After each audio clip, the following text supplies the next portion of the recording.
The whole debate about legalization, one-time legalization, reminds me of the old saying, fool me once, shame on you.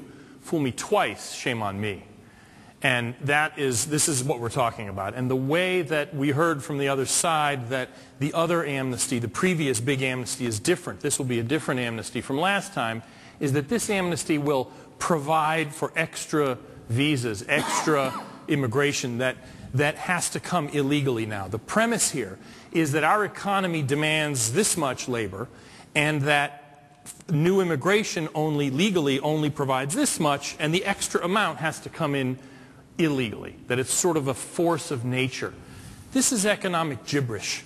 There is no fixed level of immigration that our economy or any economy needs.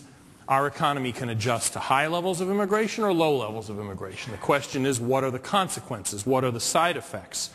The fact is that if we adopted this approach of legalizing today's illegals and then providing some extra number of visas, whether they're temporary visas or permanent immigration visas, supposedly to account for that amount that's now coming in illegally, guess what?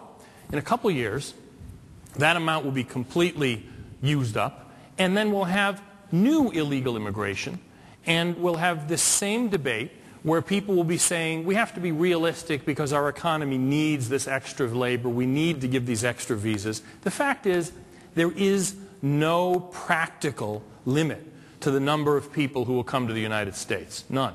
Vernon mentioned that there are 4 million people already on waiting lists for legal immigration visas. They've already qualified provisionally under various categories, and they're now waiting. That number would be 10 times as large if the wait wasn't as long, number one. Number two, if we adopted the President's approach, the way he outlined it, that any willing worker could come to work for any willing employer, we're talking about staggering numbers of people potentially. There are 6 billion people in the world outside the United States. They wouldn't all come here. Only a fraction would come here. But if 6 or 7% came here, that would be something like 500 million people, easily. I'm not exaggerating here. So the idea that there is any number of visas that would satisfy demand and limit future illegal immigration is utterly unrealistic.